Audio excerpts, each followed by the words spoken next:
Everyone's talking about AI these days, right? This season on Compiler, we're diving deep into how AI is reshaping the world we live in. Join us for a new season of Compiler, an original podcast from Red Hat. Subscribe now, wherever you get your podcasts. Are you feeling overwhelmed by hormonal changes? If you're a woman, you're not alone. With over 1,000 hormone disruptors in our environment, it's no wonder things can feel out of balance. On top of that, natural changes like PMS, menopause, and other life stages can leave you feeling tired, irritable, and trapped in a constant battle with your body. But here's the good news. You don't have to suffer through it. Hormone Harmony by Happy Mammoth is here to help. This herbal formula fine-tunes your hormones, balancing estrogen, testosterone, and even stress hormones like cortisol, which can contribute to weight gain, racing thoughts, poor sleep, and more. With over 40,000 five-star reviews and a bottle selling every 24 seconds, the results speak for themselves. Ready to feel like yourself again? For a limited time, get 15% off your first order at happymammoth.com using code NEXTCHAPTER at checkout. Visit happymammoth.com today and get your old self back naturally. Coming up on episode 352 of Wheel Bearings, we got the Nissan Z Nismo, the Colorado ZR2 Bison, the Lexus TX 550h Plus. Drive the Chevy Equinox EV for the first time, and check out the Jeep Wagoneer S and Cadillac Optiq. All that and more coming up next.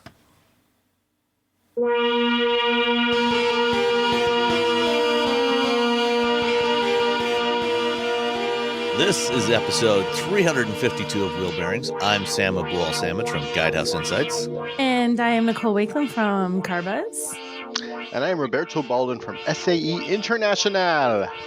Ooh, that sounds fancy. They're going to be... I don't know if any of them listen to this, but they're probably like, don't call it International. You'll know on Monday. It's a very serious organization. It is. It's a very... we keep people safe. Our whole deal is trustworthiness and safety and like helping everyone, do the thing they do in a very safe manner. And I'm over here, International! Like a big goof. Well, I'm pretty sure Sebastian wouldn't mind. I think he'd be fine with it.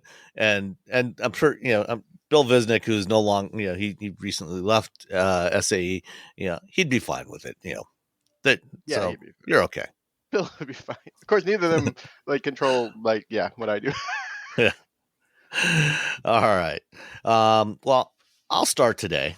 So last few days, I've been driving the 2024 Nissan Z Nismo. And I actually really like the regular Z, the standard Z and the Z Performance. It's not perfect, but I think it's a really good sports car. And especially, even in the base trim, it's actually pretty reasonably priced. And, probably the closest direct competitor that it's got in the marketplace is the Supra, the Toyota Supra.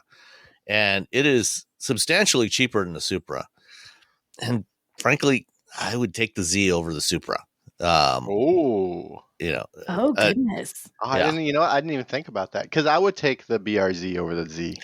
Yeah, I mean, I would just probably. I feel like it's, but I'm happy anytime there's an enthusiast car on the market that gets people excited. Yeah. It's manual, it's rear-wheel drive, it's fun to drive. I like the car a lot.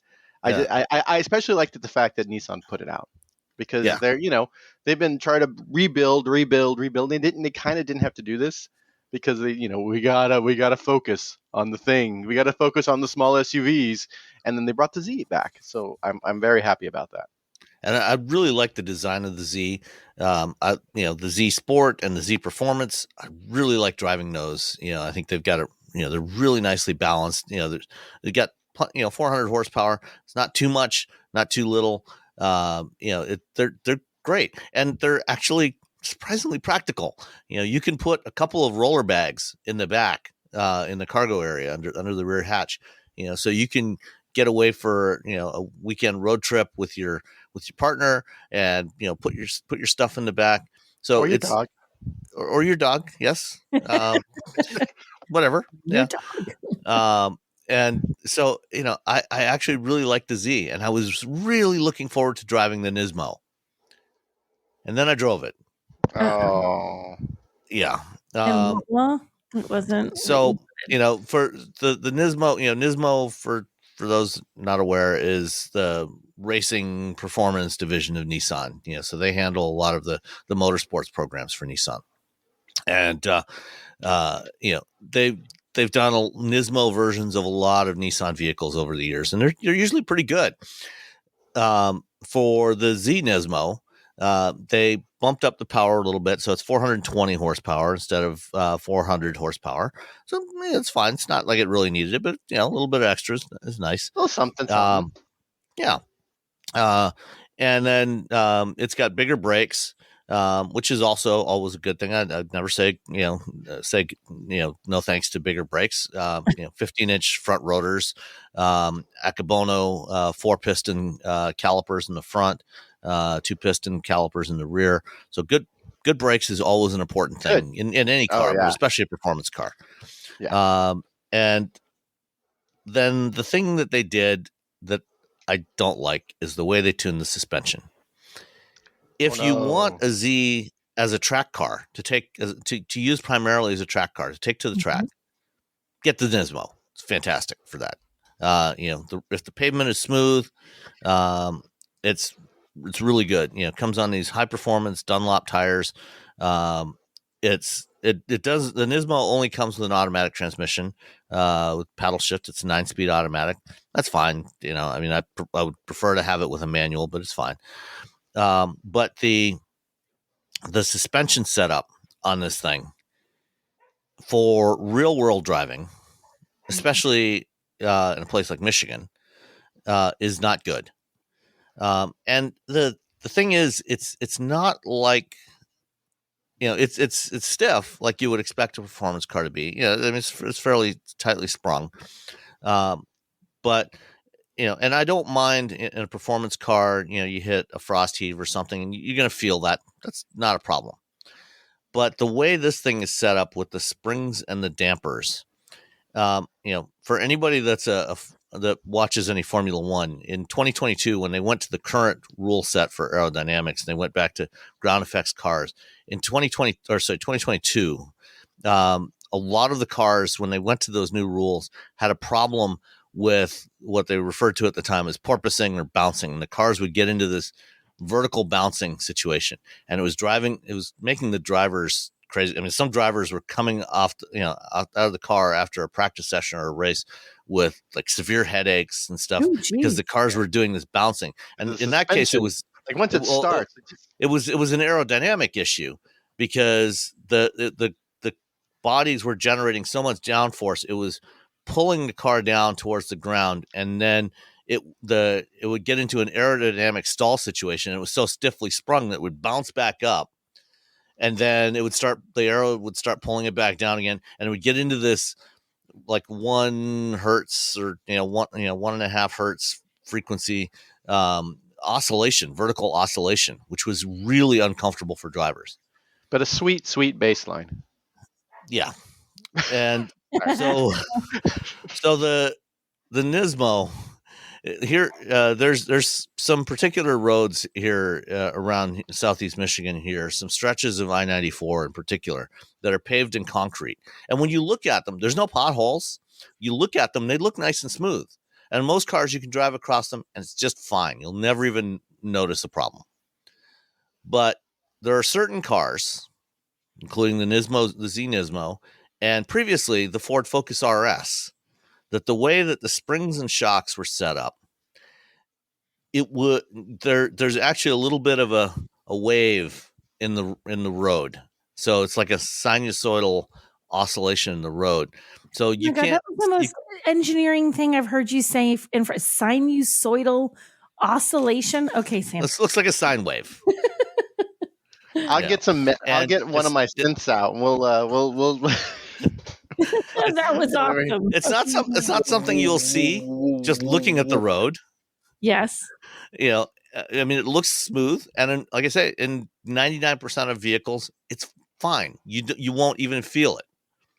But in certain cars, like the Z Nismo and the Ford Focus RS, it's at the same frequency. When you're driving at highway speeds, 70 to 80 miles an hour, it just starts bouncing, vertically bouncing.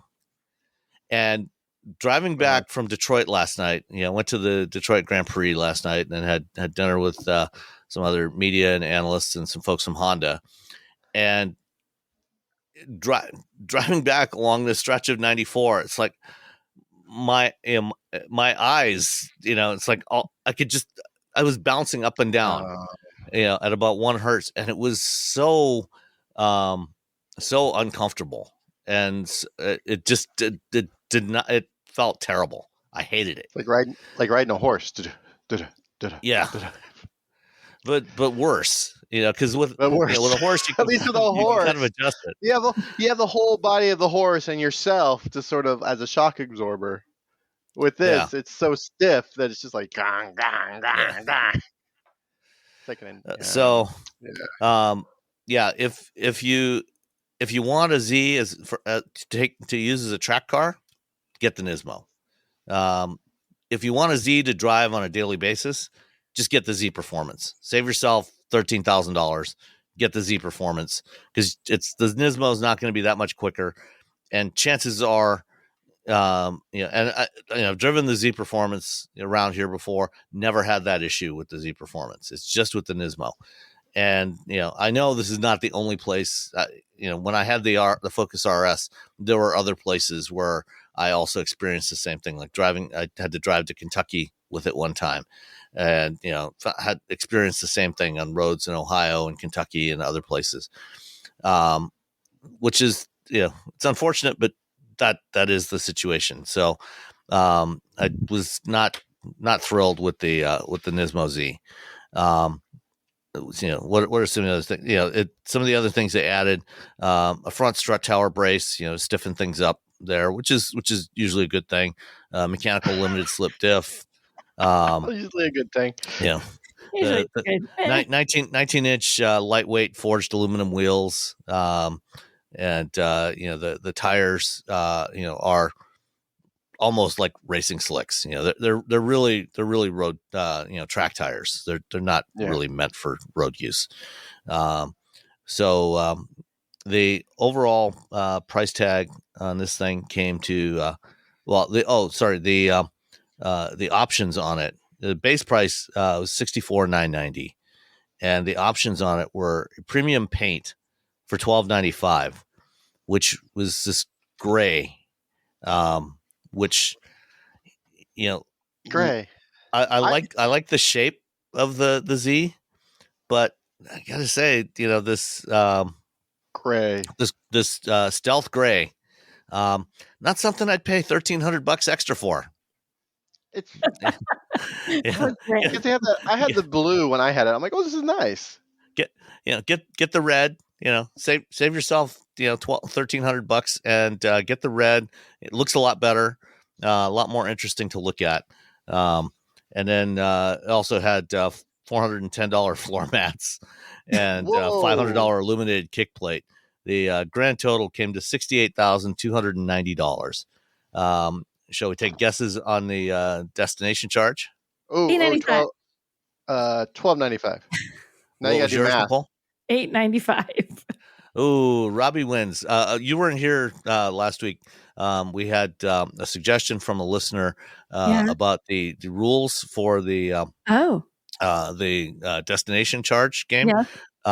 And rather than using Price is Right rules, where closest without going over wins, because whoever goes first or last kind of has an advantage. Right. Whoever goes last has an advantage.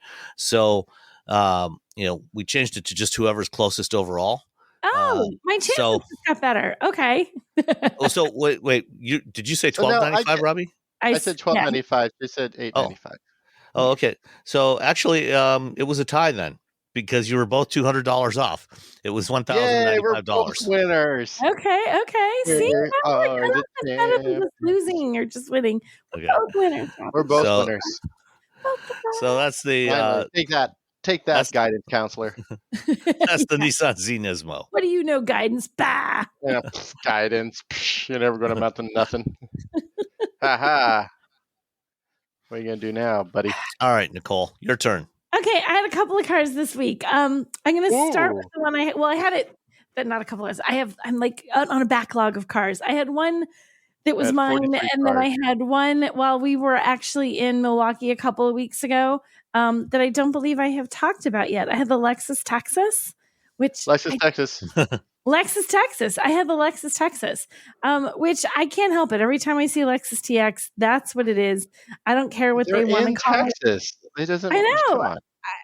I don't know if they expected us TX, to not call Texas. it that. Yeah, What? Lexus Texas. TX is Texas. TS is Texas. And so it- if you and thought it's we a were big gonna call it Lexus. something else, then shame on you. You should have known it was going to be the Lexus blew it. Texas.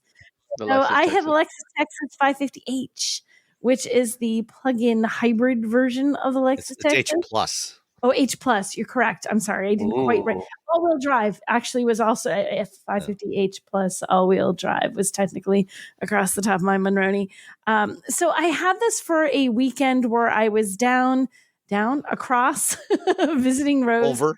Yeah, over, sideways. My daughter graduated from college. So I said I needed a vehicle that could potentially haul around a bunch of family.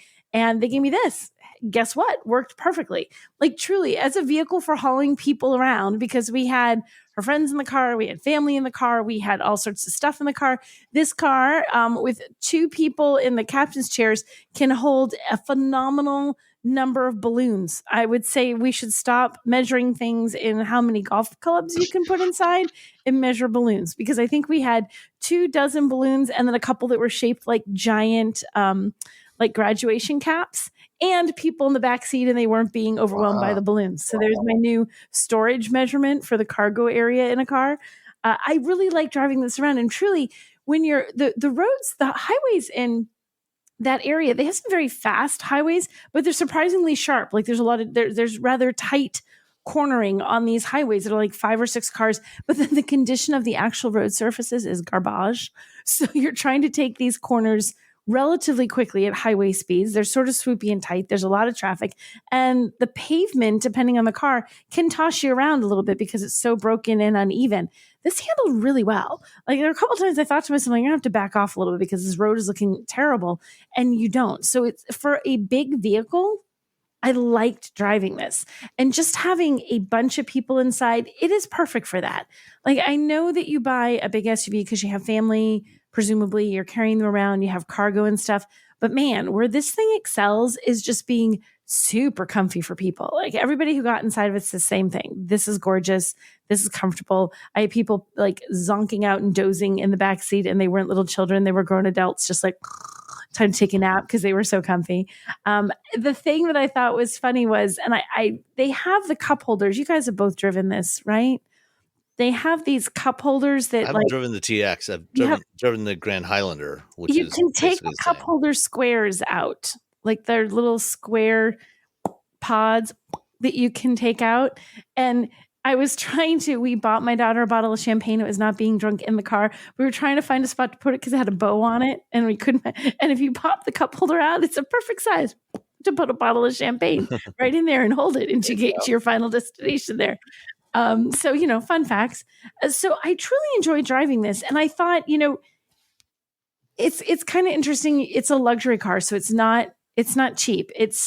This one, as equipped, was $83,000. It's not cheap. And do you want to take destination guess since I have the Monroney right in front of me right this very minute? Oh, I'm gonna go $995. What'd you say, $995, Sam? Yes. $12.95. Robbie, you win. You are off by $55. It was $13.50. Wow. Yeah. So it's pretty high. So you got to look at move the that, entire state of Texas to get that thing anywhere. Yeah. It's very long. But when you look at what you're getting for the 83, like Lexus truly is a luxury vehicle. You have a pretty powerful engine. I think it's 404 net system horsepower in there. You can tow up to 5,000 pounds with it. You've got leather trims. You've got like 10-way power adjustable seats. There's a 14-inch infotainment. There's wireless smartphone connectivity. You've got these big burly 22-inch wheels on the outside that look fantastic. It has pretty much all of the bells and whistles that you would want in a luxury SUV. And this is the top trim. There's quite a few trims, and there's different powertrains for this. This is the top of the heap, most expensive one. So you can get a less expensive Lexus Texas if you want. I think the least expensive one. So the base on this is on this 550h plus luxury all-wheel drive is 78,050. The base on just the 350, which is the base one, is $55,000. So you're looking at it like over $20,000 spread there, depending on exactly what you want for a vehicle. If you're looking for a luxury car, though, that really is just nice to drive, comfortable, quiet, has all the things that you want a luxury car to have and expect it to have, this does it. I mean, even the sound system, it has this 21 speaker surround sound system that they were blasting at ridiculous levels. And it was fantastic. It was exactly what you would want. Like, I really thought about it. I'm like, gosh, for this particular instance, where I had a bunch of people to drive around, there was family, it was a lot of like short distances here and there, people in and out of the car. It was perfect for someone I'm thinking if you had like kids or teenagers or somebody you're just driving around a lot, it's perfect as a people carrier. Like if I choose between a minivan or this SUV, I'm like, this SUV is just so nice. I loved it. I really liked it. Assuming you can afford it. Assuming you can afford $83,000. Now, see, that's the thing. You have to be looking for a luxury car. Like if you have to be in luxury car pricing and luxury car budget or lack thereof because you're buying a luxury car, if you can afford to spend $83,000. If I had $83,000 and I was looking to get a luxury vehicle and had the whole family and wanted it to have all the sort of things you want for your family, the cargo, the comfort, the features, I wouldn't hesitate to buy this. I thought it was really nice. And because I really enjoyed how it drove, I really liked how it drove. I wasn't sure how nice it would be when you really had a bunch of people in there. You're driving in roads you don't know that aren't in the best condition at high speeds and stuff. It was a really nice, sort of relaxing car to drive. I assume, you didn't have a chance to plug it in and, evaluate how far you could actually go on electricity. I did not, because there was in the places that we went, there was literally no place to plug in. There was no place at the hotel we stayed at, no charging because it was right downtown and they didn't have anything. It's very weird when they give you a plug-in hybrid for a rental car because you're going somewhere. Typically, you're not home. Well, this was a vehicle loan. I know this is a vehicle loan, but I've gotten rental cars that are plug-in hybrids, and I'm like, why did you give me this? Just give me a regular hybrid. Why did you pay for a plug-in hybrid? I'm not home. Where am I going to plug this in? Well, and that's the thing. You have no idea the person that you just gave the plug-in hybrid to is a rental car. It's like, do you know where there are things to plug in near where you've rented this car that presumably you don't live? Probably don't. So there was no place near us. The hotel that we stayed at did not have anywhere where you could plug in. There wasn't a convenient charging. And we looked at the hotel that we normally stay at, even because I thought about that. And there was another one, even they didn't have charging anywhere in the parking lot or nearby. So I wouldn't have been able to take advantage of it. There was literally nowhere to plug it in. So I thought that was the drawback. Again, with that, if you have a plug-in vehicle and you're in your home turf, it's really easy. If you're not on your home turf, you might just be in a situation where it just never really works to plug in.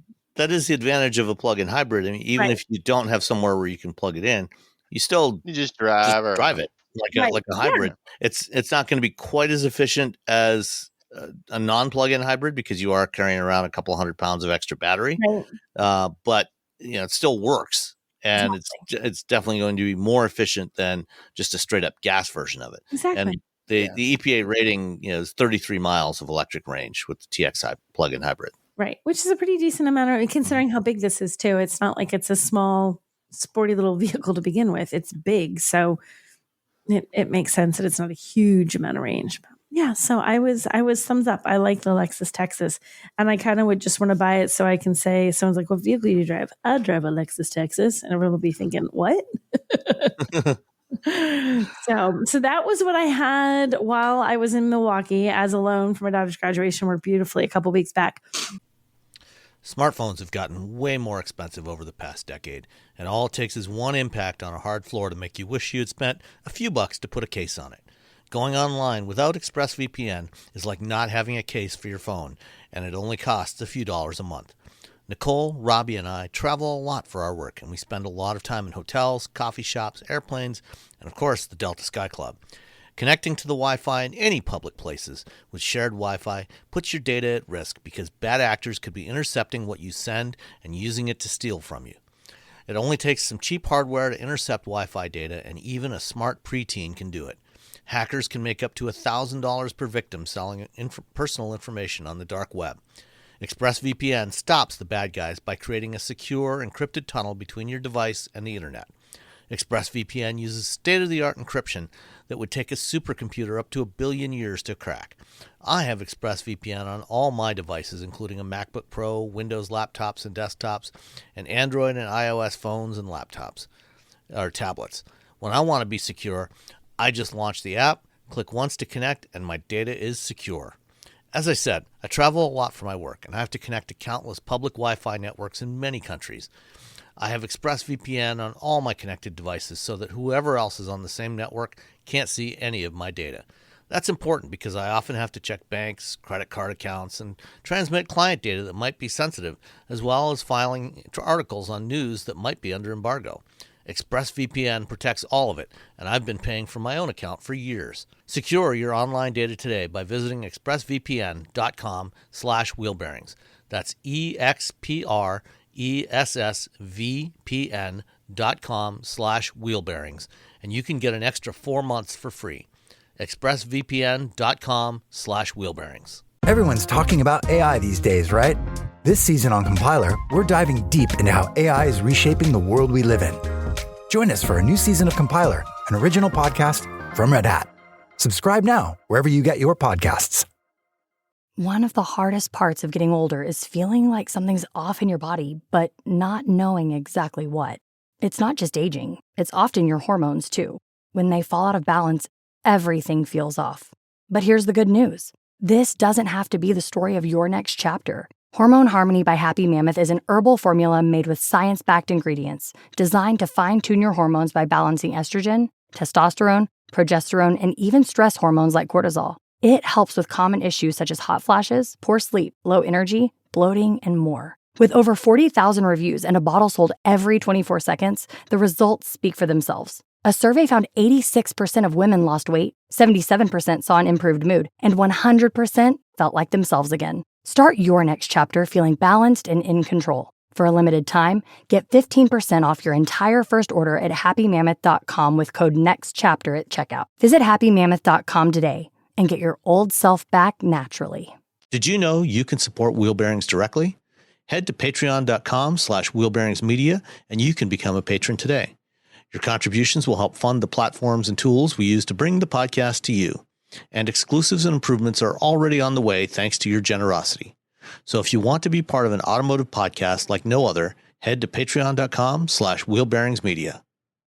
We've updated the Wheel Bearings merch store, and now there's a whole bunch of new choices, new colors, new styles, t-shirts, sweatshirts, hoodies, hats, mugs, travel mugs, stickers, aprons, tote bags, you name it. You can get your Wheel Bearings merch at shop.wheelbearings.media. Go check it out. That's shop.wheelbearings.media. What I had in my driveway was ridiculous. I had the Chevrolet Colorado ZR2 Bison. Ridiculous. And the color, wait, I wrote it down because I didn't want to forget it. Nitro yellow. Have you seen nitro Yes. yellow? Metallic, actually. You can see it from space. It is so bright. It's ridiculous. It's a ridiculous color. That's the color I had with just a regular, the Colorado Trail Boss. Okay. That nitro yellow. I like that color. It's very, it suits the truck, especially when you have the Bison, the ZR2 Bison. There's so much stuff going on. You add that color, it's like, bam, here I am in my off-road truck. Get out of my way. Well, you might as well just go all the way. Right? So it was funny. I drove it to meet somebody and I parked it in her driveway and her neighbors came over and it was like the husband came over. He's like, what's that? And I'm looking out the window. The 12-year-old son's like, what's that? Like, would you like to see? I unlock it. They're calling over it. They're like, this color's amazing. So I'm like, sort of appeals to men and 12-year-old boys. But I'm like, okay, I guess it's your target market. But it suited the vehicle. I mean, it makes sense. This is a super this is an off-road truck. This is not for someone who's just like running to the grocery store. It has all these extra bits from American Expedition Vehicles to make it an off-road. They say it's the most capable off-road mid-sized truck, blah, blah, blah. So it's basically an off-road truck. If you're either going off-road or you in your head, you're dreaming of going off-road. There is a list of the features they put on here, like the AEV stuff. There's a heavy-duty winch. There's a rear bumper that's a special rear bumper, special fender flares, 17-inch beadlock capable wheels with segment exclusive 35-inch Med-Terrain tires. There's skid plates. There's a better approach angle, departure angle, front and rear locking diffs. I mean, this has all the stuff. This is an off-road truck. You're probably not going to, I mean, the nice thing is it's smaller. So for some reason you did live in a city and you want to have a truck and you want to look like you go out into the country, this would do it. But it is very wide. It's very, very small because everything's so big and burly. The only thing that I genuinely did not like on this one is the spare tire that they had on this. It's mounted in the truck bed. And it's mounted how they do it. Like, imagine you put it upright against the cab, but tip it slightly at an angle, but it's close to the cab of the truck. And it's off to the like passenger side, but it's big enough that it probably takes up 2/3 of your view when you look out the back of the truck. So you have this very narrow, it's funny because you're in this great big truck, right? But you have a window that makes you think you're driving a Miata. It's this tiny little view of window that you can see out in the back. So it kind of felt like, I mean, it looked super cool. And I guess if you really need that, you know, fancy spare tire mounted there to tell everybody you're doing off-road stuff and you might need it. But in terms of it blocking your view, it was awful on the road. I actually had to sort of like cock the rear view mirror at a different angle. It was weirdly angled to make sure that when I looked, I wasn't looking at mostly tire and a tiny little bit of window. So I had a more window in there. So looked amazing, but it takes a chunk of space in your bed. And it's just really hard to see around the way that's mounted when you look out the rearview mirror. So I was not a fan of that, but super fun to drive. Surprisingly, not as bouncy as I anticipated. Like when you get little off-road trucks like this, you kind of expect that they're going to be those off-road suspensions that are fantastic when you're driving the dirt are not always quite so fantastic once you take them on a highway. And you get a lot of that sort of bounce and sway happening. I didn't find it was definitely bouncy. You knew you were in an off-road truck, but it wasn't such, I wasn't getting a headache. It wasn't like those drivers you're talking about. No horrible ramifications for how this drove, but you do feel that it's an off-road vehicle. So I think if you were taking this, if this is going to be your daily driver and your daily drive does not involve a dirt road, you're probably making a mistake unless you really love off-roading on the weekends. Because it feels like it wants to be off-road. It does not feel like it wants to be on the pavement, but I did enjoy driving it. It is nowhere near as expensive as ye olde Lexus Texas. There's a range of trims like this one too. So the base trim on this is $35, but that's the cheap version of this. The Bison gets up to, and I didn't have a Maroni, so I was trying to build my Bison.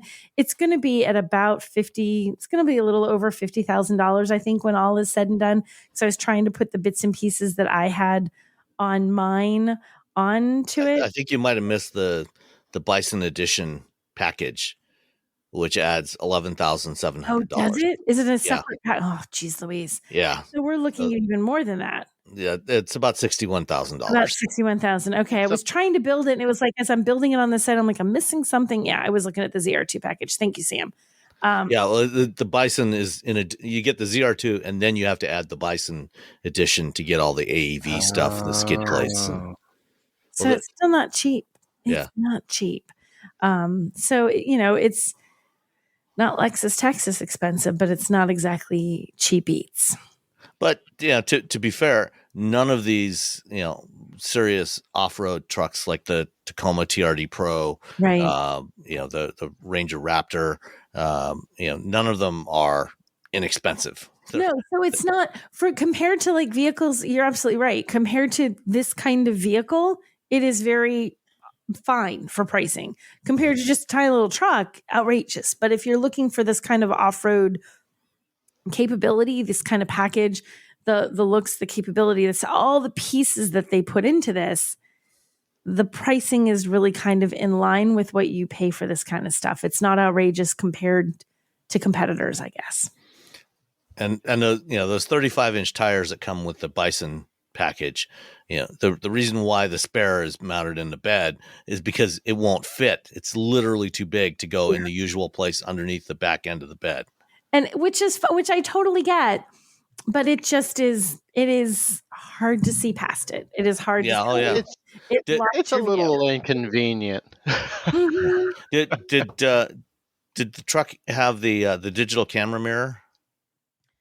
I do not remember it having the digital camera mirror. Okay, because I mean, at least if you have that, then. But I sometimes I go back and forth on. Sometimes I like to have a mirror. Like I don't want the digital camera mirror. I actually want. Right, but if your whole field of view is blocked off, then but that I guess would be a way around it. But I still was not a fan of this giant tire. Yeah. Whoever had it before me had done the same thing because it was funny. Because when I got in, I was like, "Why is this the rearview mirror like this?" And I straightened it out. I'm like, "Oh," and put it right back. Yeah. See, get whatever little bit of field of view you can. Yeah, the tiny little snapshot around that giant tire. Yep. Yeah.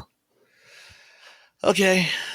All right. So that's the ZR2 Bison. Did we do the pricing? Oh, I did. Well, we were trying. I didn't have a Monroney for this one, so I did not have an exact. But okay. Does it have? I'm looking up destination right now. I don't know the destination. $13.95. Just because of the big tire. It's an extra 15. You're saying $13.95. What are you saying, Sam? $1,500. Okay, let me look it up exactly, and I will tell you in a minute. Keep going. Continue with that. It's just because of the big tire. Yeah. The big tire. That's what. Yeah, that's they probably charge extra for delivery on the Bison, because of all the extra weight. Because that sucker's not going to be lightweight. Because you've got those big tires, you've got that big spare, and then all the the winch and all the skid plates, all the armor under there. There's a whole bunch of skid plates in this thing. There's a transfer case skid plate, the steel front skid plate, the rear differential skid plate, the fuel tank skid plate.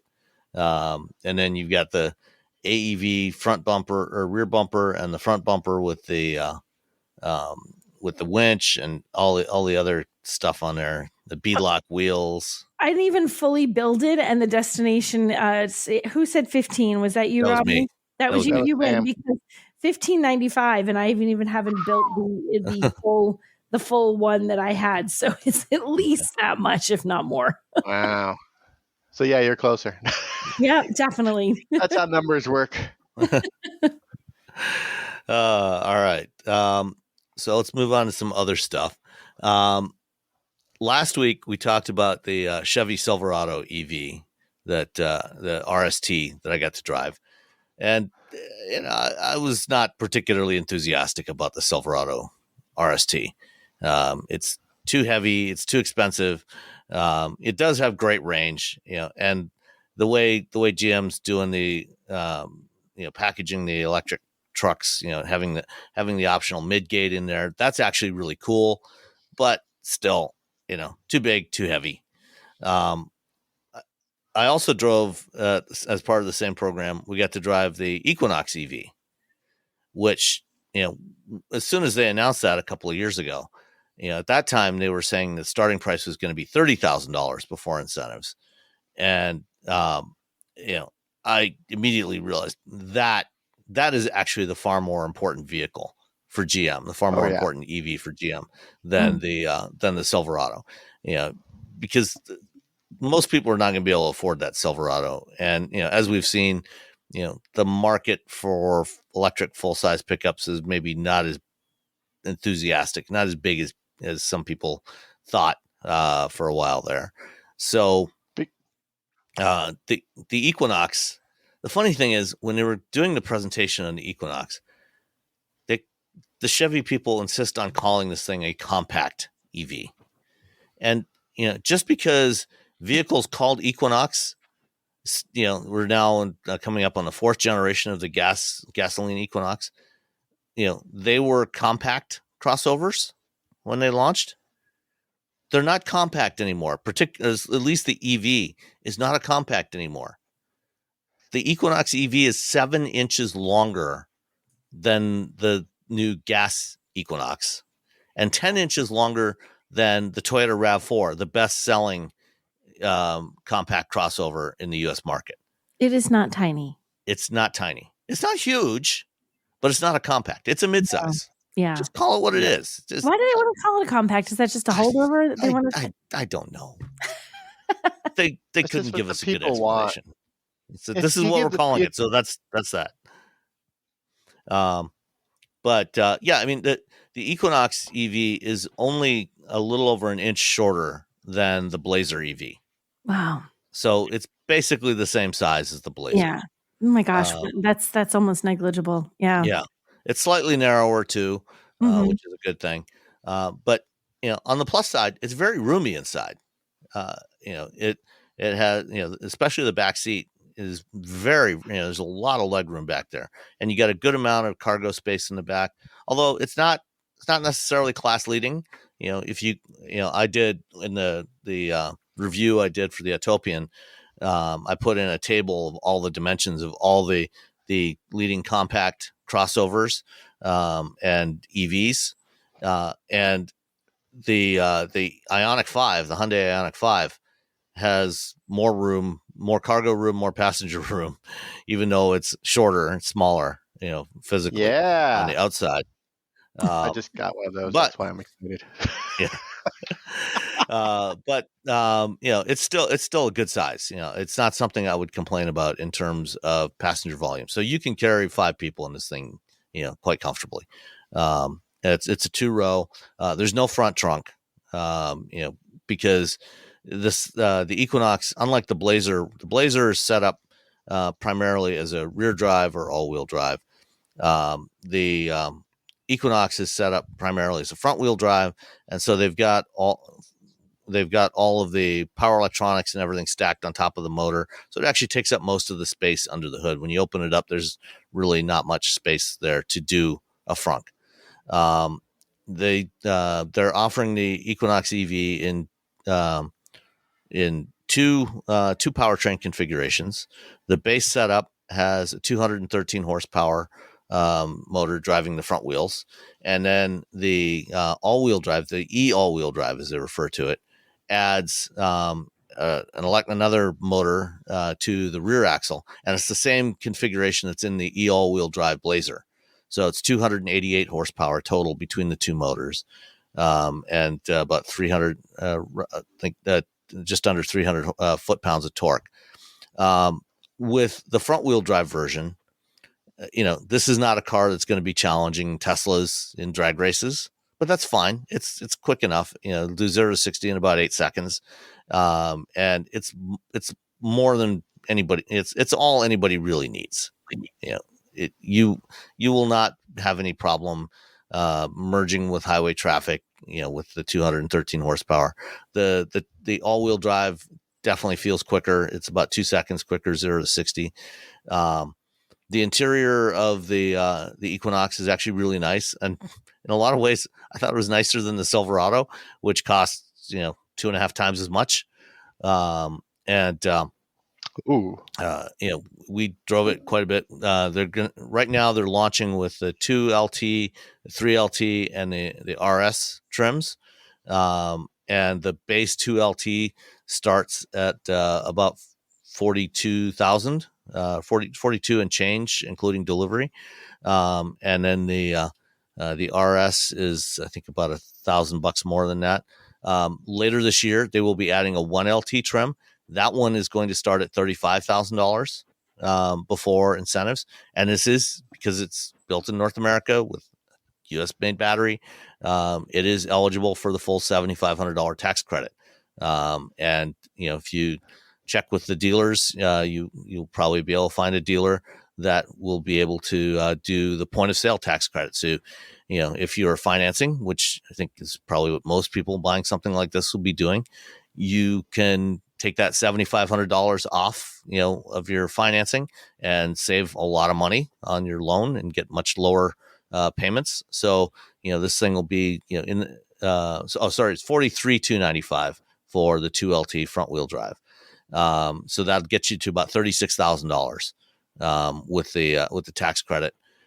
So that's right in the heart of the market for most of these quote unquote compact crossovers, that are actually a little bit smaller than this.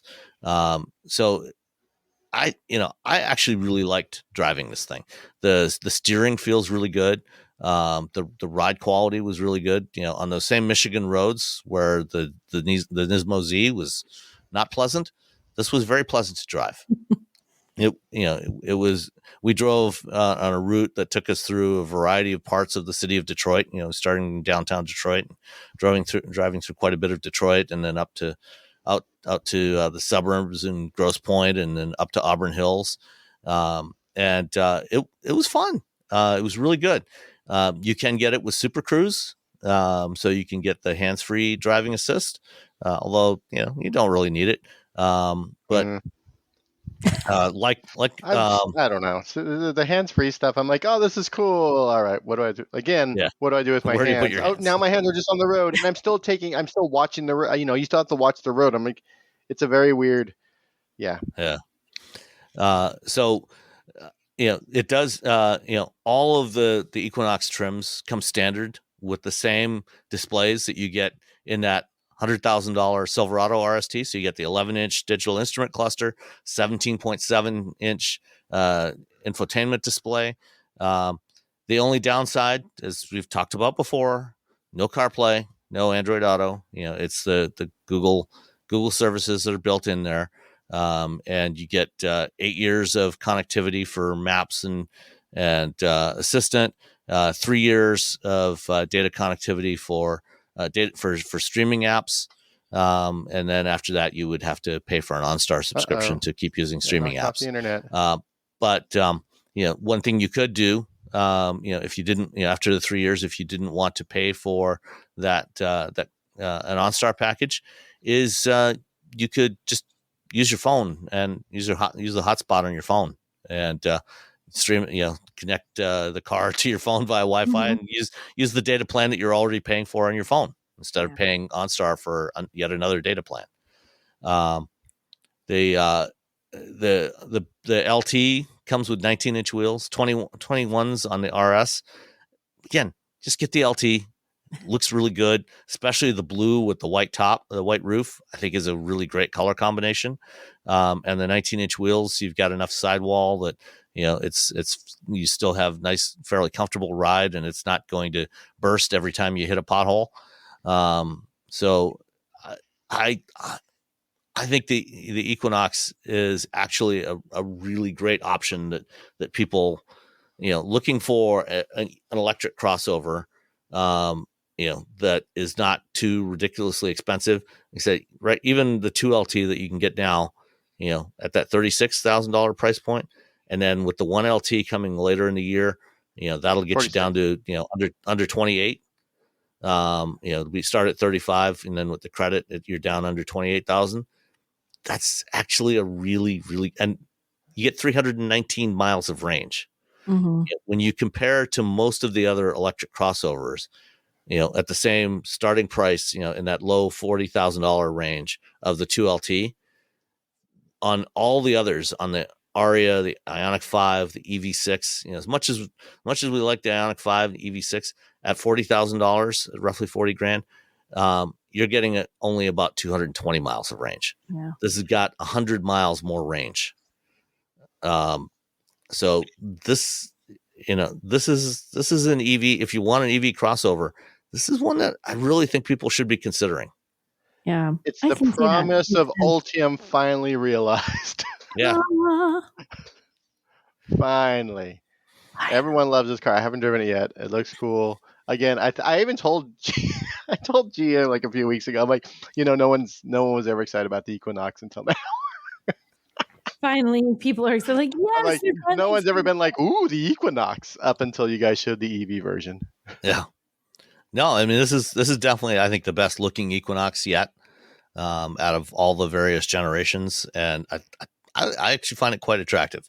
It looks cool for what it is. Yeah. It's a cool looking car. You get a lot of space.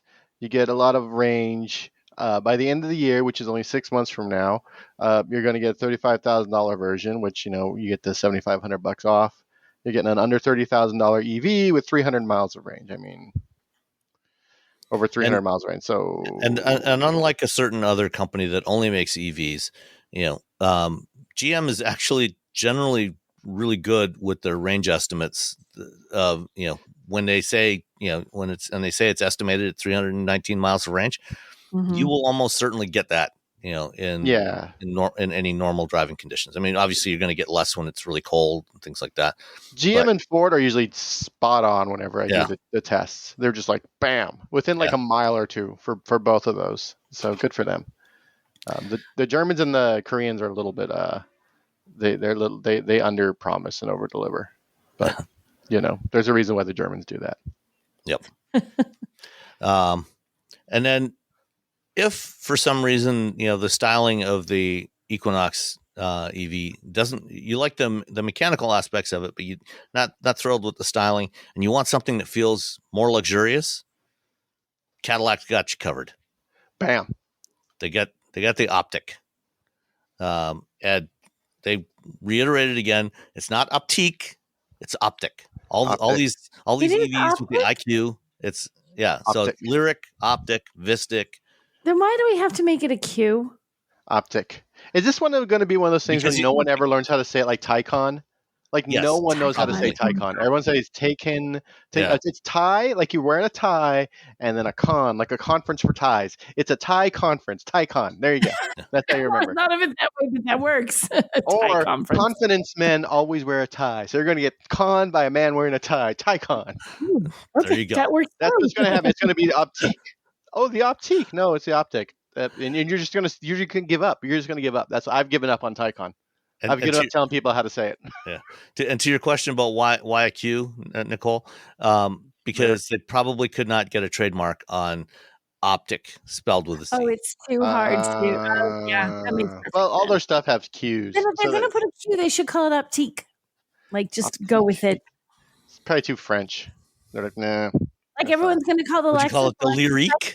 We're going to call the Optiq the Optiq. Optiq. Lyrique. Oh, Optiq. Sorry, I've already now I don't remember how it's called. It's called the Cadillac Taycan. So the Optiq is under the skin. The mechanical bits are exactly the same as the Equinox. They're launching it only with the all-wheel drive system, so no front-wheel drive for now.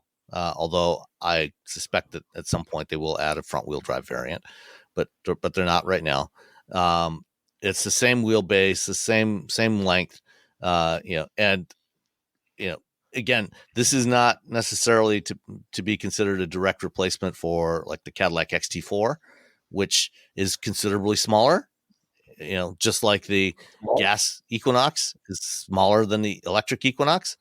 This is actually about an inch longer than a Cadillac XT5, which is a midsize crossover, and it's a few inches shorter than a Lyric, but it's got the same battery, the same motors, but the Cadillac styling that we've seen on the Lyric, very similar interior to the Lyric. You got a 33-inch curved LCD display in there. What do you think of the Optiq? It's cool. I like it. I think I like the Lyric a lot. So I'm assuming they're going to do a good job on this. Yeah, I think it looks good. The Lyric's good. good and the Equinox are good. You're going to work. You don't have to work really, really, really hard to make this bad. I'm not saying it can't be done. I'm just saying you have to work at it. My beard. There's still an opportunity to screw up the software. Yes. Yes. But let's hope they get that right. Come on.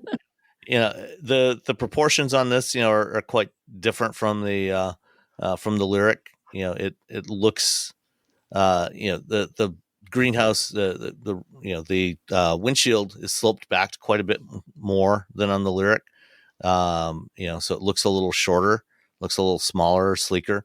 One element that when I saw it was pretty interesting that they explained. If you look at the rear quarter windows, the D-pillar area, there's this graphic on there, these stripes on there, and it turns out that those are actually, it's not etched in the glass. It's a graphic, but it's actually applied in between the layers of the safety glass, so it's sandwiched inside. Cool. So it's never going to scrape off or anything like that. Oh, that's nice. It looks cool. It's actually really striking. I was trying. It was funny as you brought that up. I was like, "Is that etched in the glass, or is that like a sticker?" Well, that was what we first thought when we saw it, and we asked, and they said, "No, it's actually the graphic is embedded between the layers of glass." So that's pretty cool. It does look good. Some bad lighting where you wouldn't saw this, wasn't there? I'm looking at your photo. The lighting in that room is just horrible. They do that all the time when they bring it's not Cadillac, like all of them. Let's bring you to see this vehicle. We're going to show it to you. And we're going to give you the worst, most craptastic lighting possible for your photos. Occasionally, they'll have the big light box above the car with nice, cool, diffused lighting. But a lot of times, like, hey, we just threw up a bunch of lights like it's a rock concert. I'm like, that's not how you light a car. You can see they totally did that here.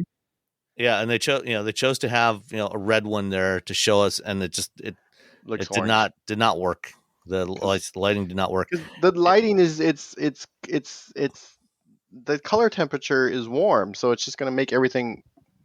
Never mind. And one thing first thing I looked for when I got inside the car was not that big 33-inch display.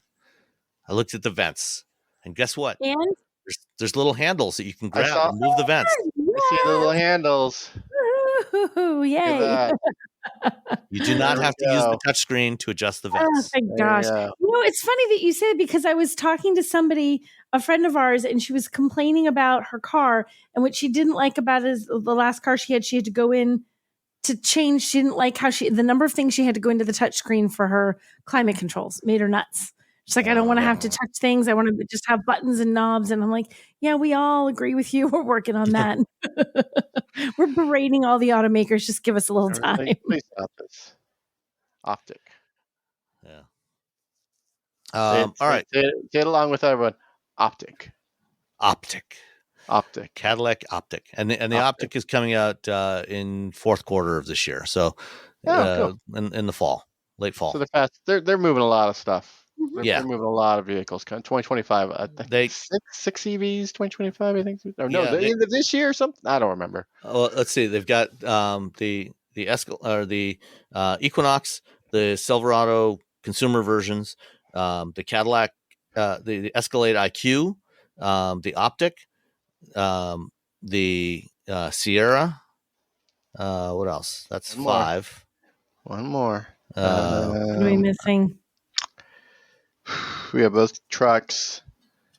I don't know. There'll be something. There's another one in there somewhere. Something else. Something we haven't been told about yet, I think. All you homeowners have unique needs. Some feel the need to leave up holiday decorations year-round. Others have the need to use their garage as practice space for their new metal band.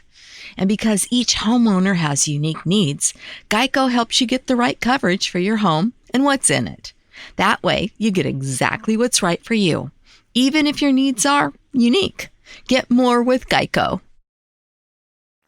So anyway, yeah. So let's move on to another new luxury EV crossover, SUV, whatever, something like that. The Jeep Wagoneer S. You saw it this week in New York, right, Nicole? I did. They took us into New York and we got to see it live and in person in New York. They revealed the Wagoneer S and a concept version of the Wagoneer S Trailhawk that got all the Trailhawk beefy stuff you'd expect to go off-road, but that's just a concept. But honestly, it looks like all they had to do is like, if we could finish this up, we can just put this in the market just like this. Like it looked like it was pretty close to what a production version would look like. It totally seemed to fit. So we got a chance to see this. This is their first global EV for Jeep. They have the Avenger, but it's just in Europe. So this one for now. But this one comes out in the US and Canada and then rolls out to other places. It's intended to be a around the world version of this vehicle. 600 horsepower, 617 pound-feet of torque. It moves 0-60 to 3.4. And it has, they're saying, an estimated 300 plus miles of range. That could mean 301, could mean 330, but 300.25 miles. 300.25 miles of range. It looks really good. It was interesting. We talked to the people that behind Jeep, and they were about the design process and, you know, how they mess with the Jeep grill a little bit. Like it's still got the 11 slots, but it's like squinched down. And there's some, like, I think they call it cast lighting that has this beautiful impression, especially in the dark. You're going to be able to look. And they said that was sort of, they hope, the goal. You'll start to know that, like, you know, this traditional 7-slot grill from Jeep, you'll see this one, especially at night, and immediately know it's a Jeep that's driving behind you. And it has this funky, if you look at the wing on the back, it's not solid. It's sort of split in the middle, and it's very far out. You have to get the right angle in pictures to see that it's not close. It's really pretty far out there. So it has a nice design to it. I really liked it. They're doing it. It's just launch edition for now. More to come next year, I think. They didn't really say, you know, cannot comment on future product, blah, blah, blah. But so that's your first one, is this. So you can get it, and you can order right now. You could put down, technically you're reserving it. You put down like $100 right now, and you can reserve it, and you pick out your colors. That's part of their thing too. There's not a lot. There's nothing to really customize on this. You're basically picking out, you have the launch edition, and that's it. You're picking out your interior color, you're picking out your exterior color, and you're picking out which dealership you want to pick it up at. That's pretty much it. There's like nothing else to add on to this right now. And it comes in at just over $70,000. And it does have all the luxury kind of features that you'd expect. It has this one interior. There's either a black interior, or they call it radar red. It looks really brilliantly bright red when you look at the images online. It's a little bit less cray-cray when you see it in person, a little more muted. So it's not that like cherry red that it looks like when you see it. It's a little bit more reserved. I mean, it's a 2-row Wagoneer. It's not a 3. It's definitely different proportions than the Wagoneer / Grand Wagoneer that you've been seeing. It's actually closer to a Grand Cherokee than a Wagoneer. Yeah, it's more Grand Cherokee. Yeah, it's more Grand Cherokee sized, and especially when you see it, you're like, oh, that is not as big. If you have Wagoneer in your head, it's not that big. And yeah, they say by the end of the year, these will be in production. So hopefully going into customer hands not long after. I think there was a lot to like there. I think the price point is, I mean, they're still intending it as a, you know, the Wagoneer are their luxury vehicles. So it's still intended to be a luxury vehicle. Decent range, decent power, great styling, you know, beautiful interior, has some of the off-road chops that you can, you know, I don't know who's going to take their Jeep Wagoneer off-road. The launch edition's definitely not going off-road. You wouldn't think. Not with the tires and the ground clearance it's got. Right. That Trailhawk. The Trailhawk, if they make the Trailhawk, that could definitely, but still this has like the drive modes and stuff, you know, so technically you could if you're doing light off-roading, but I would not in a million years take this off-road. But I liked it. I really liked it. I think it's a neat car for Jeep. I think it's a neat way to try to bring in some new customers. They talked a lot about how the design team on this skewed very, very young because they were trying to appeal to a younger demographic. Like, let's have people who are young and let's have them design what a cool car is, since we want them to think it's cool. Let's not have a bunch of, 55-year-olds design what they think is cool. So I think it's a great vehicle. I don't know how well received it'll be just because of EVs right now. Like, it's expensive. It still gets a tax credit and all that, but it's still not cheap. So what do you guys think? At the $72,000 price point, including delivery, it's actually quite a bit cheaper than a lot of other premium brand EVs.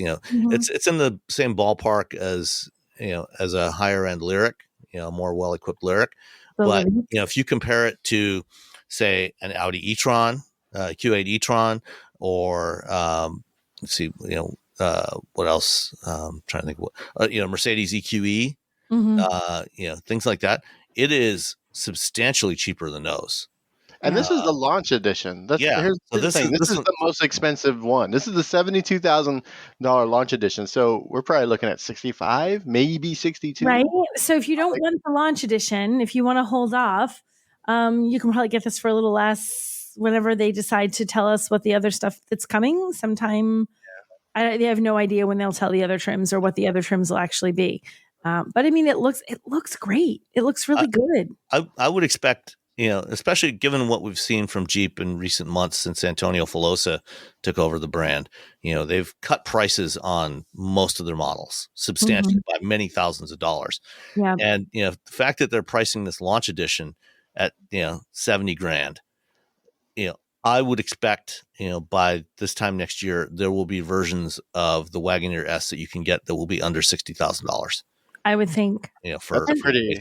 This one does have there's everything. It's got their 19 speaker, Macintosh audio, all the leather trims. I mean, when you look inside, it's got all the screens. It's got the instrument cluster, the infotainment screen, the passenger screen, and then there's the screen below the infotainment that is just the HVAC controls. I mean, it has all the high tech, high style, fancy looks. It's not like you're getting into a cheap Wrangler. It looks like a luxury car inside. So it has that Macintosh audio system, which is fantastic. I don't care about that stupid second screen. I want to care about it, and they're not like. It's such you always want to this is kind of cool, and then the person just starts using their phone. Right. And I've watched Russ do it. He's like, this is really cool. He plays with it. The next thing you know, he's just on his phone. I'm like, it's cool for the first 3 seconds. You're like, I got my own screen. But seeing those blue VU meters, on your screen. That Macintosh audio, though, it does sound good. So good. I was bringing people in the car. Come here. Are we driving? No. We're not going anywhere. We're not going anywhere. We're just going to just listen. Just listen. Did you get to go to the Macintosh house? I did not, unfortunately, because I was interviewing Bill Peffer, the guy who is what is his title? The guy. He's the head of Jeep brand now, and head of Jeep for North America. North America, and then Ralph. I always say Ralph's last name wrong. Giles. Ralph. Gilles. I always say it wrong. I interviewed Ralph. So I was talking to them. So I was kind of hanging out at the spot where they introduced it, so that I would have time to talk to those guys. So I didn't get a chance. And I flew in the morning and flew out in the afternoon. So it was like, boom, boom, boom. I was in New York for 5 minutes. And I spent more time in traffic, I think, than actually at the Jeep thing. You got to take the subway. I know. They're like, hey, we'll send a car. And I'm like, could you just give me $20 for a not to send a car. Well, except you can't, there's no subway to LaGuardia. Yeah. Oh, you were just flying to LaGuardia? I think it was LGA. Yes. They just redid that one. You got to take a bus to the, yeah. But either way, I didn't get a chance to go and to listen to it, but I know that they've been doing these. They did Macintosh this isn't the first Macintosh. Yeah, the Wagoneer was the first one to get. Right. And then it the sounds Cherokee. Fabulous in that. So I have no doubt it's going to sound just as amazing in this. It's a fabulous audio system. I kind of want one of these guys. Yeah. Well, I was talking with red interior. I was talking with Stephanie Brindley yesterday. Yeah. And she was there on Thursday as well, and she did go to the Macintosh house. Yeah, so it's this house that in Manhattan that Macintosh Labs has leased, and they've set up all the rooms in this house with various different Macintosh audio systems at various price points that are all way too expensive, including one, the highest of high end rooms. The audio system in there supposedly cost $1 million.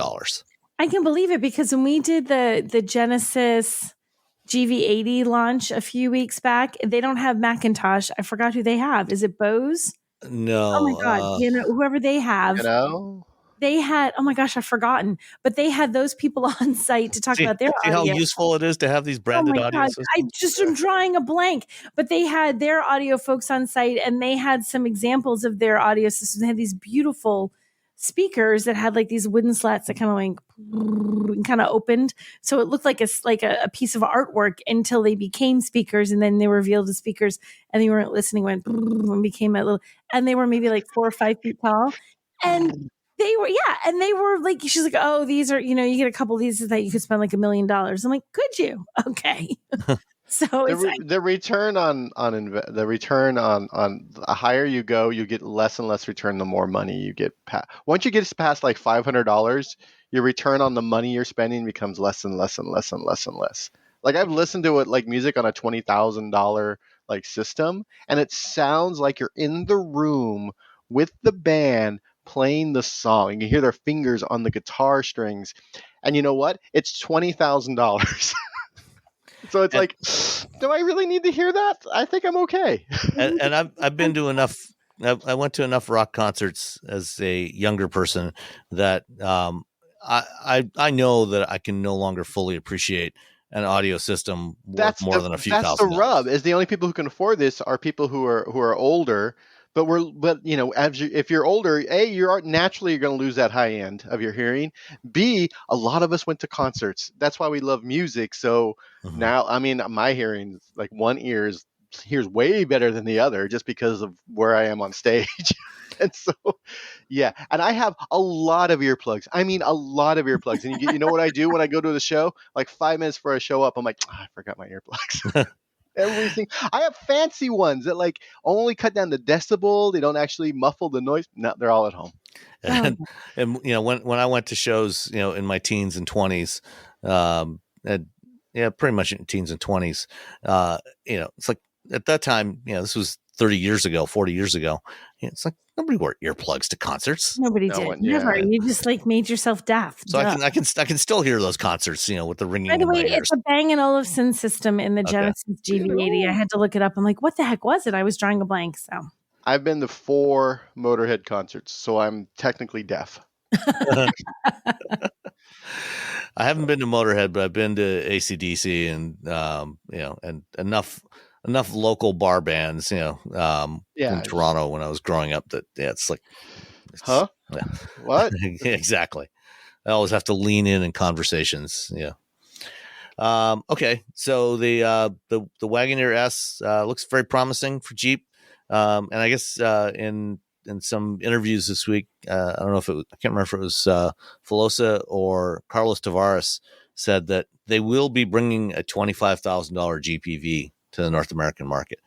From what I'm hearing, it's not going to be the Avenger or maybe something like the Avenger, but they're going to bring a $25,000 EV to the North American market. Like a little Jimny? Oh, man.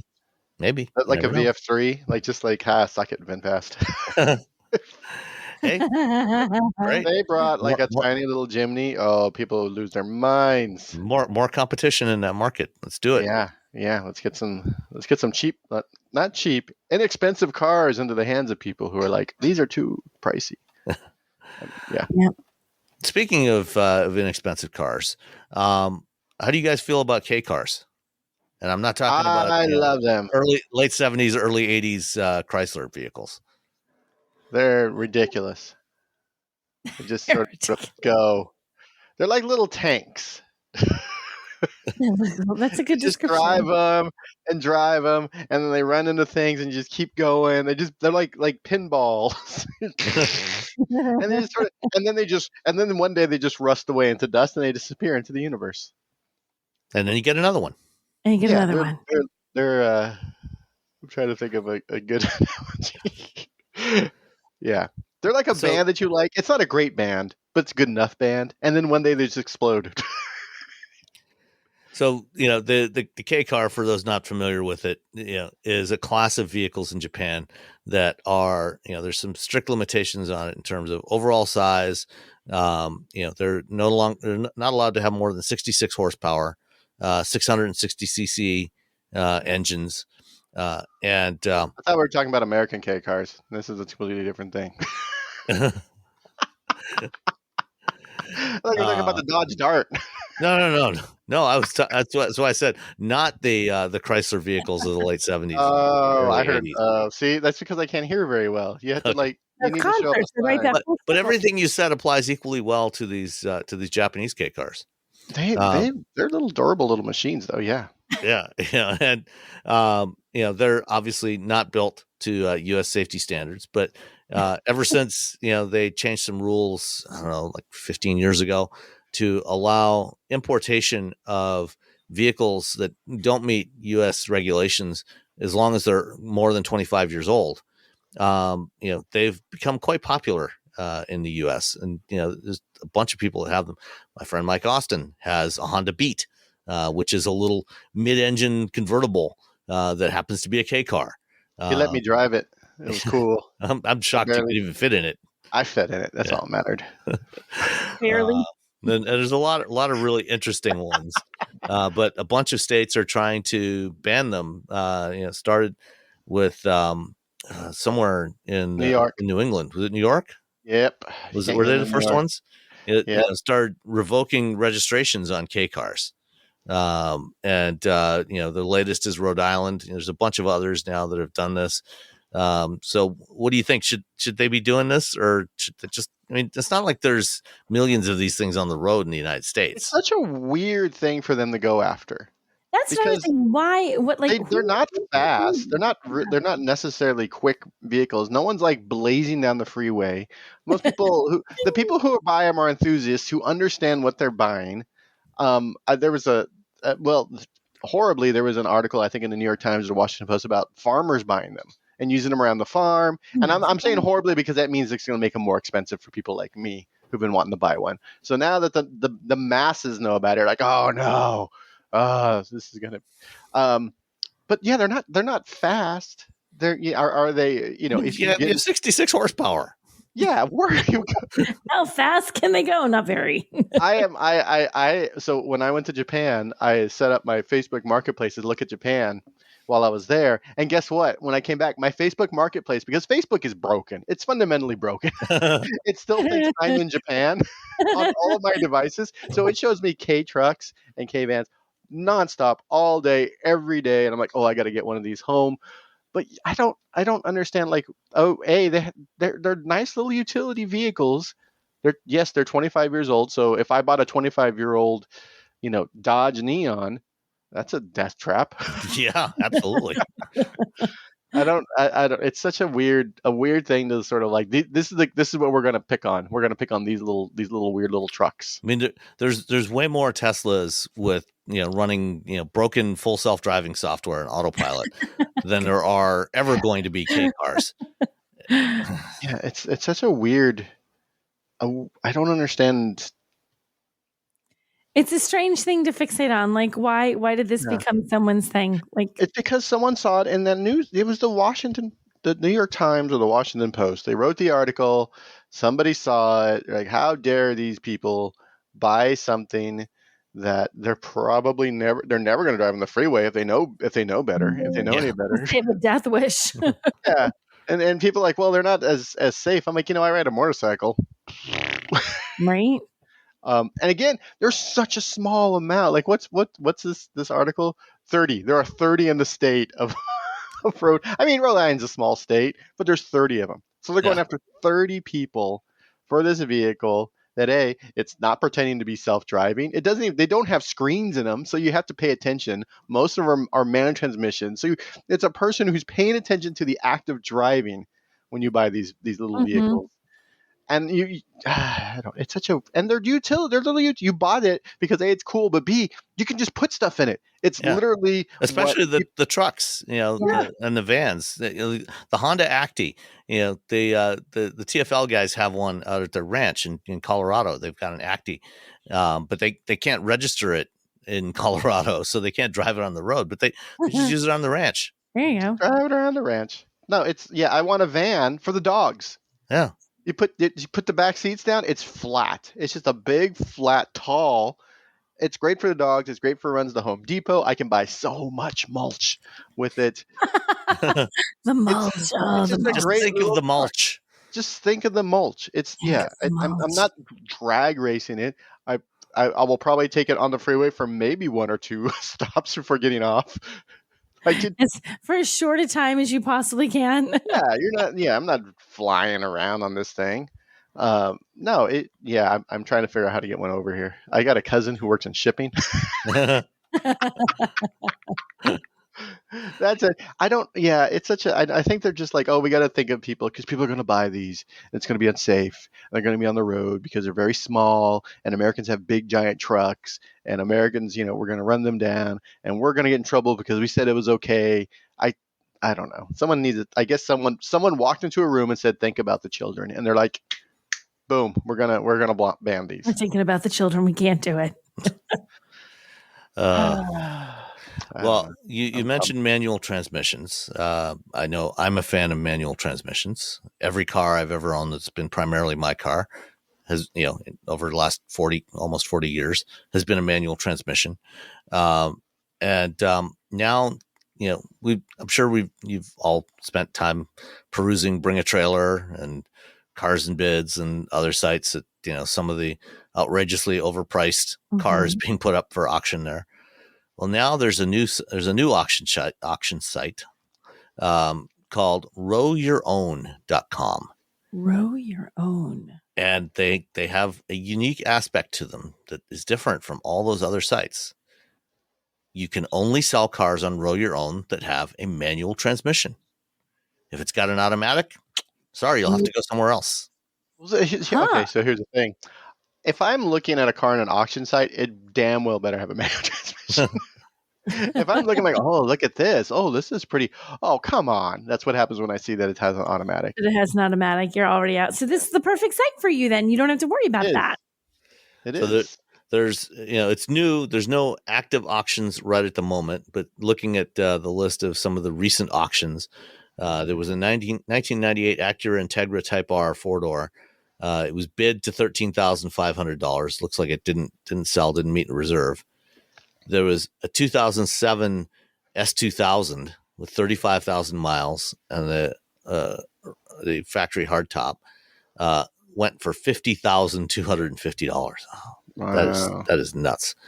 There was a 1997 BMW M3 E36 M3 sold for $20,470. Ooh, that's a bargain for an M3. Are we podcasting now, or are you guys just shopping? What's happened here? Sorry. Yeah. Okay. Anyway, RowYourOwn.com. They don't have anything for sale now, but eventually, yeah, hopefully they got some stuff.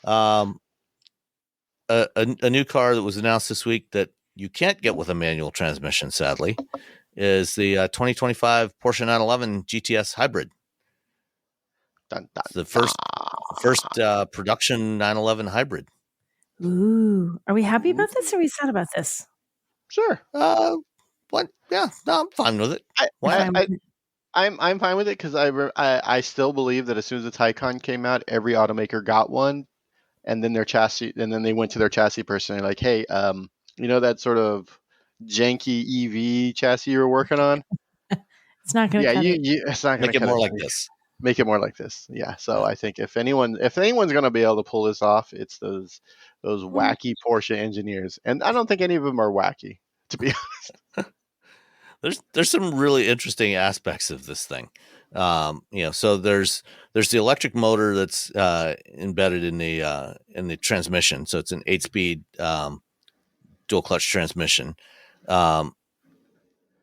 It's not embedded in the transmission. The electric motor is actually at the front axle, kind of like the 911 GT3R hybrid that they raced back in 2010, 2011.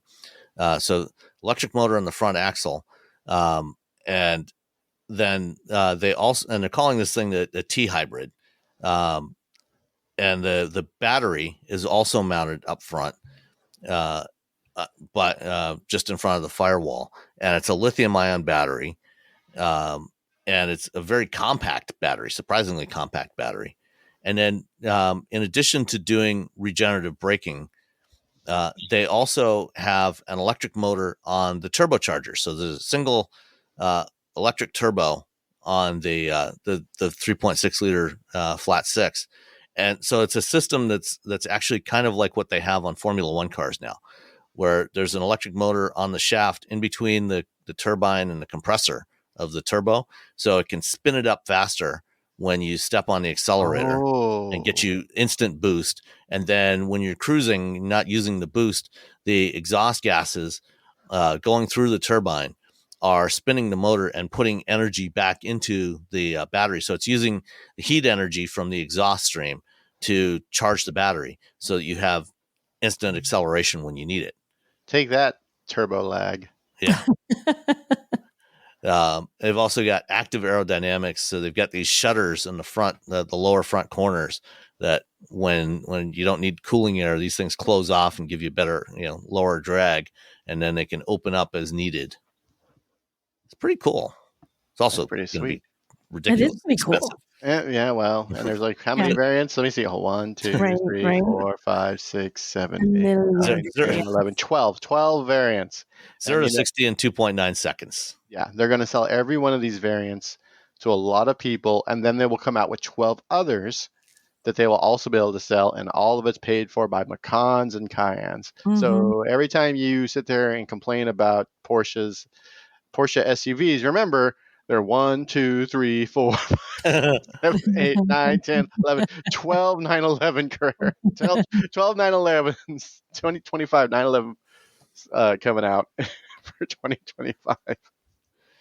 The Carrera 4 GTS, which is the hybrid, starts at $164,900. Oh, it's a bargain. Yeah, that's nothing. It's cheap. Cheap. Again, I remember as a kid, everyone's like, "Oh, Porsches are just Volkswagens with with better styling." I'm from a small town where we use small words. But the first time I got behind the wheel of Porsche, I'm like, "Oh, this is what you're paying for." Like within 30 seconds, you're like, "Oh, yeah, this is worth this much money." Yeah, sure. There you go. I mean, I don't have that money, but it's worth it. Yeah. All right, one last one before we answer a couple of listener questions. The Geneva Motor Show. It's dead. It's been canceled indefinitely. It was my favorite motor show because you could see the whole motor show from like one spot. It was one big hall. One big hall. They had a lot of ridiculous supercars that were only 4 of them in the entire world, and 2 of them were there, and the other 2 were owned by the owner of the company. And everyone had just their booths were just tiny. Like, here's the one car we're showing. That's it. I'm gonna miss the Geneva show. But then last year there was the Geneva show, and where was it? In Qatar. In Qatar, and they are going to do that. So they're going to, it's called the Geneva Show, but it's in Qatar. The next one is going to be in the fall of 2025. But the actual Geneva Show is dead. Yeah. Oh well, it was a good show. Wow. It was good while it lasted, but it was my favorite show because I didn't have to walk so far. Yeah. No. And it was very focused. Like you couldn't mess around. You had to be. This is the car we're showing. That's it. Sit. Focus, people. Figure it out. It ran from 1905 until 2019. 1905? Was it really that long? Yeah. Wow. I remember the last show, they were canceling it as people were flying out. They're like, "Oh, I don't know." Yeah, because the Geneva Show was always like in the first couple of weeks of March, and in 2020 that wasn't a good idea. Right. Just as they were getting ready for the Geneva Show, oh shit, there's a global pandemic. Whoopsie. Yeah. They were really just sort of well, and it was like, I can't believe they're not. I think they waited till 3 days before the show was supposed to. Yeah, it was really close. There were some people I know that were already there, not at the show, but had already flown over. They're like, well, we're here now. Let's hang out for a little bit and then get out of Dodge. Yeah. All right. Let's answer a couple of listener questions. Let me find them here. I didn't have a chance to put them in the rundown. First up, Dale Schmidt. It's an email title, Electric Vehicles. Hey guys, love the podcast and vehicle insights. Like you, I adjust my vents all the time, so I look for that. Thank you, Dale. We appreciate that. Yay. Mm-hmm. I've listened to quite a while and have a question that I don't think you've addressed in an episode. I live in Wisconsin, which is not too unlike Michigan. I'm looking at an EV to lease to get a feel for electric and whether I would own one. The question I have is rear-wheel drive EVs handling in snowy conditions. With the added battery weight, do they handle better Or is all-wheel drive best? It seems rear-wheel drive gets better range, but the better lease deals are on the lower-end models. Thank you for your time.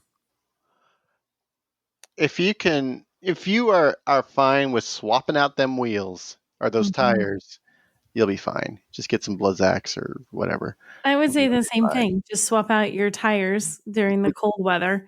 Yeah, If for you do rear-wheel that, drive. yeah, that's what I would do. Yeah. And you know what? I just leased the Ioniq 5 like 2 days ago. And they made us sign something that we wouldn't put snow chains on our car, which I would never do that anyway because I'm like, no. Why would they make you sign? What happens if you I think people put snow chains on the car and just destroy the cars, the leases. And because it's technically not mine. I got it. I missed renting it for a few years. Okay. Yeah. Yeah. Okay. So they made me sign a thing that I wouldn't put chains on a car, which by the way, again, no, I wouldn't. Wouldn't anyway. I've only put chains on one car because my friend was driving. I'm like, yeah, I guess we'll do this now. One thing to be wary of, Dale does mention, the better lease deals are on lower end models. Often, as we mentioned earlier with the Equinox, often the lower end models are actually, have smaller batteries. So they have shorter range to begin with. And, Wisconsin, you do get winter. So if you're looking at something like, the base Ioniq 5, which has only got, I think, 220 miles of range, 225, something like that, or a VW ID4, or a Nissan Ariya, they're all in the low 200-mile range. When it gets cold, you are going to have less range. And then, cold and, driving in snow, you're going to have less range. So you might, in Wisconsin, you might not want to go for the low end. At least get one with the larger battery. But definitely, go with the rear wheel drive and just put winter tires on there. Yeah. There's some crazy deals for Hunt. Well, ends tomorrow, which is before this is going to be aired. Never mind. Maybe, I don't know, June 3rd. Like that's how we got our Ioniq 5 like stupid cheap. All right. Next, the last one we have is from Sean Whitehurst, who we've heard from before. We haven't heard from you in a while, Sean. Greetings, crew. I wrote about a year ago about charging EVs in Europe, where you provide the cable. I took pictures this time, and I'll include a link to this in the show notes. And it looks like you need a special cable with charging connections on both sides. EVs keep coming up as rental options, and more hotels and cities have outlets like these. So the picture that he's got is showing a CCS connector. So it's not it's the European the Type 2 CCS connector, which is the same. It's designed for, it's based on what we have here, but it's designed for a 3-phase circuit rather than a single phase circuit. So they do have, there are cables available for this. You can buy the cables. Yes, said, I'm suspicious if your rental company would provide the right cable or not. It's a good question. If you are renting a car in Europe, if you're traveling to Europe and renting a car, if you're thinking about getting an EV, which is probably not a bad idea because fuel prices are much, much, much higher in Europe, consider an EV. There's a lot more public charging over there. But, make sure, check with the rental company and make sure you can get a cable. Because if you can do that, then, these are level 2 chargers that you find, they're curbside chargers. And, in some places they also have them installed in like light poles and things like that, because it's easy, and they don't have, because they're relying on you bringing your own cable. You don't have the cables lying on the ground. So it's basically, kind of like having a parking meter, on the curb. And it works really well. We had the plug-in hybrid while I was there, and there was a cable just tucked in the back. Okay. So there you go. It just came with one. It was all nice and packaged up and all pretty. So yeah. And you didn't even use it. I did. Oh, did you? I did use it. Oh, okay. Yes. This is when she was in Europe, not yeah. here. When I was not that. Yeah. So it wasn't that long ago. Not the recent. Not the Texas Lexus that I had there. The one that I had 2 months ago. So. Okay. So that's it. I do have one other brief rant that I want to add in before we let Nicole go to bed because she's got to get up stupid You guys get early. up at 3:00. Rant quickly. It is a quick rant. I just want to complain to all the tire manufacturers. Oh, why have you stopped making 15-inch summer performance tires? Or anything less than 16 or 17 inches? Some of us have older cars that cannot accommodate those big giant honking wheels. And I was trying to buy tires for my Miata, and the tire, the BF Goodrich tires that were on there have been discontinued in the 15-inch size, and the my local tire stores didn't have any 15-inch performance tires available. Everything's been discontinued. I looked at the websites for Bridgestone, Pirelli, Michelin, Goodyear, Continental. All of them have dropped all their smaller performance tires. All they have is big tires now. So I did manage to find a set of Yokohama Advan V701s at Tire Rack. They still have them in stock. Had them delivered. Go Tire Rack. And took them over to my local discount tire store, which owns Tire Rack, and they put them on for me, and it's all good. But yay! See, Yokohama is what you're saying. You gotta get your. I wish the tire companies would keep offering some smaller tires because there's still a lot of older cars on the road. Bridgestone builds. They don't do any 15s. They're a Japanese company. But they don't do any 15s. They've dropped them all. Maybe they only do it because there's 15s in Japan. I guess maybe they just don't do it for America. They're like, forget it. Yeah. So anyway, that's my rant. So that's it for this week. Thank you, everybody. Bye. Next time. Bye. Everyone's talking about AI these days, right? This season on Compiler, we're diving deep into how AI is reshaping the world we live in. Join us for a new season of Compiler, an original podcast from Red Hat. Subscribe now wherever you get your podcasts.